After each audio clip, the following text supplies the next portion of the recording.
nenywa omwenge ne mpulira kale nga nvuddeko nzenna sikyategeera bintu.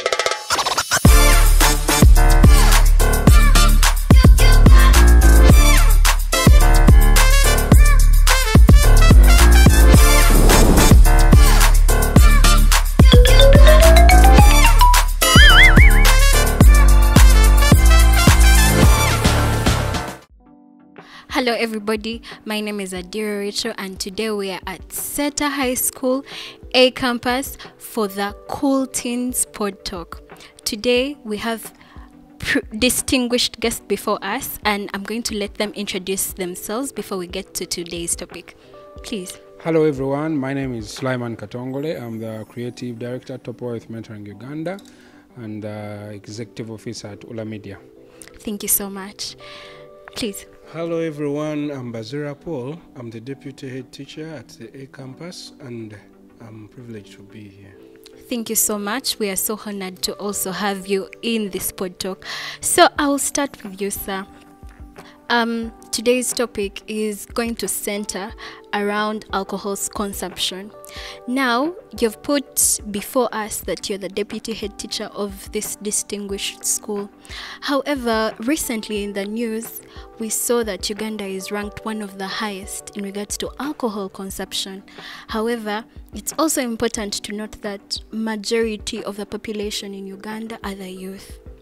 So, as a deputy head teacher of this facility, what do you think can be done so that we can safeguard the future generation? One, we need to sensitize. A lot of sensitization has to be done. Actually, to be very clear, I like the way Topowa Youth Mentoring is having this coming up. You know, these people are interested in music, edutainment. And it's one way of passing on messages to them other normal counseling and talks. So one, we need to ensure that we have a lot of sensitization to school-going children, especially at secondary level, so that they can know the dangers of substance abuse, early alcohol engagement, and I think somehow it will help to reduce the rates. All right. Still in that same vein, you've talked of some of the dangers of underage drinking. Sure. Could you kindly enlighten us on more of the dangers? Students who engage in early drinking are most likely, first of all, it's most likely because of peer pressure and maybe also limited monitoring in their homes. Yes. And so on. So when they engage in this early drinking, you realize they will spend most of their time in the holidays taking part in these activities. It can lead to, because you know it has dangers to the brain, they may have some consequences like early sex and so on, which may bring health issues like HIV and so on. Besides, there's addiction. Many of these drugs, drinks have addiction, and you may find that they're addicted and they're most likely to drop out because a school like ours, when we realize you have interest in all these, and any mistake, if you attempt to sneak in any of these, unfortunately we have to let you go. So drop out and all other related challenges. Thank you so much for that. Would like to put into context that this is a boarding school, right? Sure. And in the school calendar, most of the time, the students spend it in school. So what has the school done in order to safeguard this generation? One, we have pastoral program, which is every Monday, which covers their upbringing and talk about very many topical issues. And this one is among cross-generation sex and all the others, they are part. Yes. So it limits. Number two, we invite people like Topowa. And they come through, and because it's edutainment, children are excited. The message is passed on, and also during our normal assemblies and other talks, we do talk to them. Our child is privileged to have a mentor, and through the mentorship program, they also engage closely with the teachers of their choice, and somehow they provide advice, which helps to avert the high levels. Thank you so much for that. So I'll switch to our next guest. You talked about Topowa Youth Mentoring Uganda. What is it all about? Kindly enlighten us. Yeah, thank you so much. Topowa Youth Mentoring Uganda is basically just a youth empowerment and support organization that helps young people we help young people make responsible life choices. And we do that through mentorship, through the different programs that we develop, with the core of just ensuring that we are providing the young people with tools, we are providing them with information, we are providing them with the knowledge they need. And this knowledge and the tools and the information is going to help them tomorrow when they need to make a choice, to be sure that they're making the right and the smart and the healthy choice. All right. So that's what Topowa is all about, basically. All right. Yes. You talked about some of the programs that Topowa is doing. Kindly enlighten us on some of those. Okay, as I said, basically we are providing information and tools which young people can use to make informed, healthy life choices, and we are doing that through various programs. I'll start with a famous one that we are currently doing ongoing. Is a program called Smashed. Smashed is a global program. It's international. It's done elsewhere, and it focuses on educating teens on the consequences of underage drinking, but using positive thinking methods. So we do this by staging live theater dramas in schools, which edutain students on the consequences of underage drinking, on peer pressure, exploring various things to do with underage drinking, so students can learn firsthand what happens when they engage in underage drinking, and to also know, in case I've been affected, where can I go to get help? How do I differentiate between a good friend and a bad friend? So basically, that's what Smashed is about. So this is Smashed Live. Though there's another version of Smash called Smashed Online, which we are about to enroll, I think, next year, which will help schools that we can't reach. They'll be able to log on online on our websites and be able to interact with the Smashed products that will be there. Then we have a program called the Cool Teens Experience. This program basically is about raising awareness on the bigger effects and consequences of drug and substance abuse. You cannot talk about young people and the issues that affect them and you don't talk about drug abuse. So we created the Cool Teens Experience program to use avenues like music, dance, drama for young people to generate messages through their art. If you are a rapper, how can you influence young people around you to raise awareness about the problems of drugs? You can do this by creating a rap song. So we do this still in schools and other communities. So we use fashion, we use art, poetry, the artists who draw paintings. So that's the Cool Teens Experience. We have another program called Better State Day. This is basically to sensitize still people on issues of mental health related issues. We use that program, Better State Day. This is the Girl Power Program, basically for empowering girls to take up STEM. There's another program called Be Smart, Don't Start. There are basically so many. So we can't roll out all of them at the same time. We pick on one or two based on the pressing issues and we move along with that. Thank you so much for that. Yes. Just a quick question. Yes. When was Topowa Youth Mentoring formed? Yeah, we founded Topowa in, I think, February 2017. And we've been rolling since then. And our work has only been possible because we have access to schools that allow us to reach out, because schools are the keepers of the learners. Parents send them to schools and then the parents end up keeping them. And in particular, allow me to say this, that we are, because of schools like Seeta High, in particular A Campus, we are always welcome here. We can't do this without schools like Seeta High, because they know the importance of such programs, which programs benefit. You see, then by nature of students, they learn a lot from new faces. So when we get invitations from schools, in particular Seeta High, that's always saying, do you have, Mr. Paul is always calling me, what new program do you have for us this time? What are you doing? So it means schools have understood that students benefit from this program. So we applaud the partnership and we are grateful to Seeta High A Campus in particular. Yes. Thank you so much for that. But lastly, what has been some of the challenges you've faced while you're giving this good message to the students along the journey? The challenges are many. First of all, I'll talk about the schools that we visit, and sometimes students are not very cooperative, they're not well disciplined. Yes. So you have to manage how do you get the message through in this indisciplined group of students. You have to manage out of training.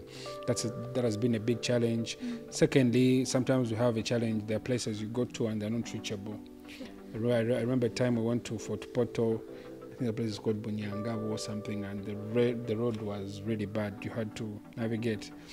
Yet, these programs are supposed to be inclusive. They are not meant for only urban kids in Kampala, in Seeta, these ones who have iPhone 14.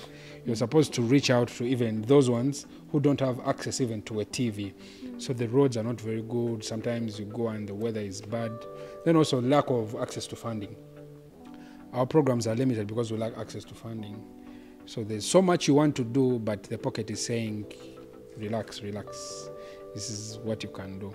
So if we had bigger funding, surely we would reach out to a bigger number of students. So the challenges are many. We would need another podcast to do that. Certainly. Yeah.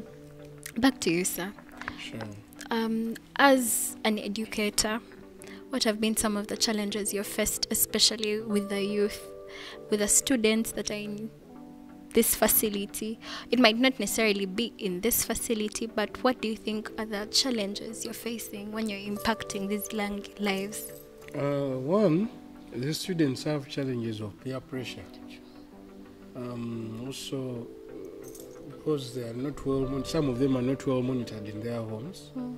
So some want to pass on some of the mannerisms to the others who have been well managed. That's one.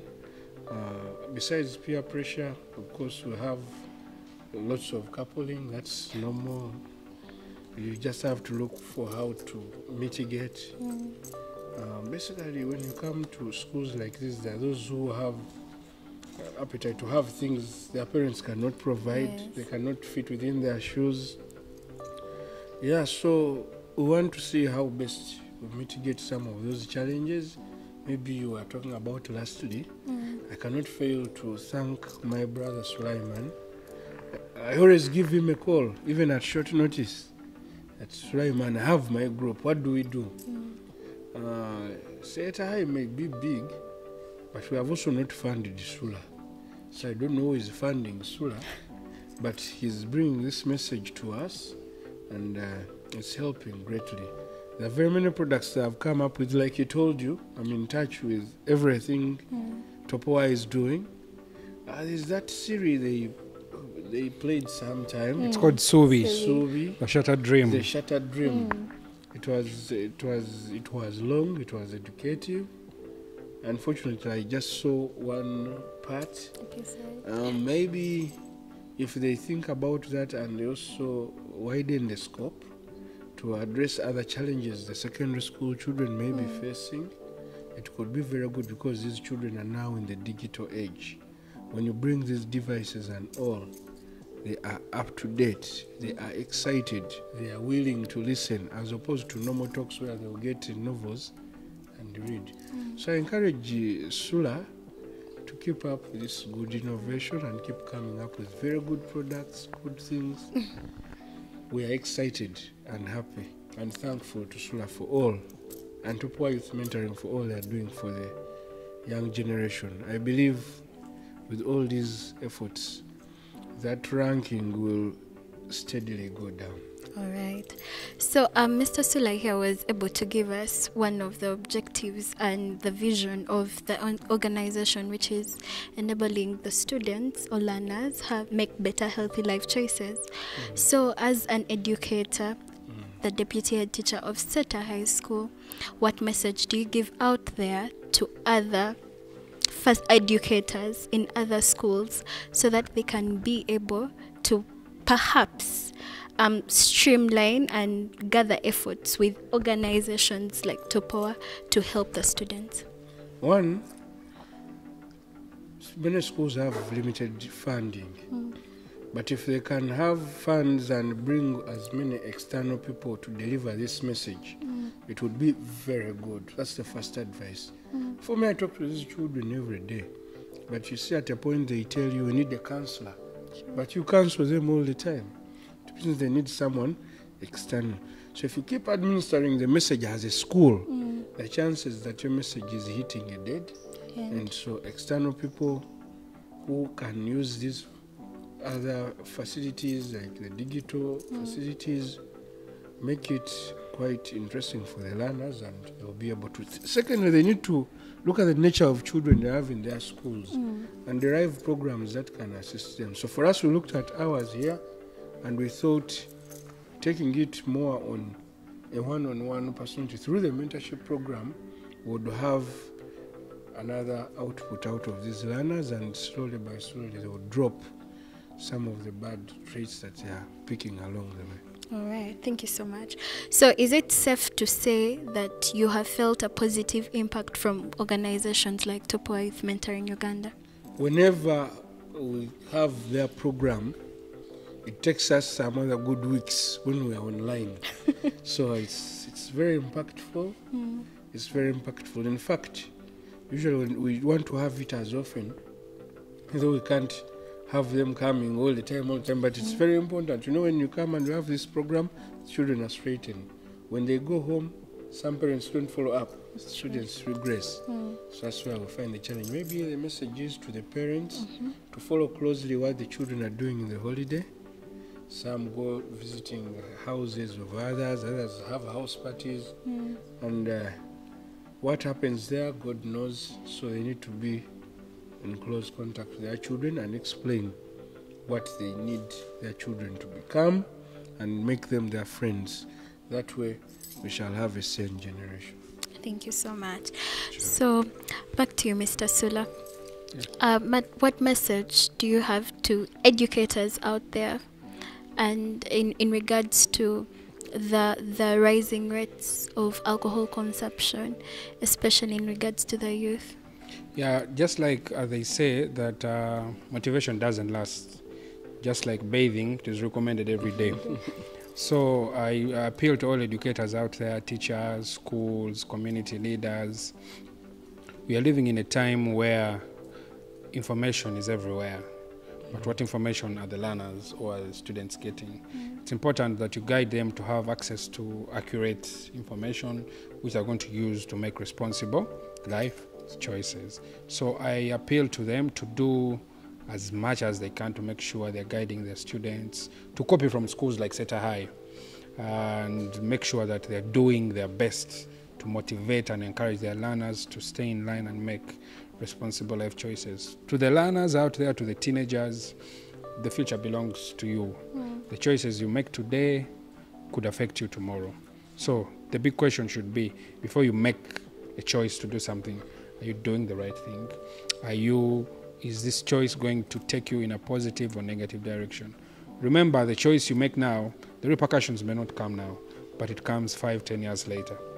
So before you choose, make sure you're choosing, or you make sure you're making the right and healthy choice for you. All right, thank you so much.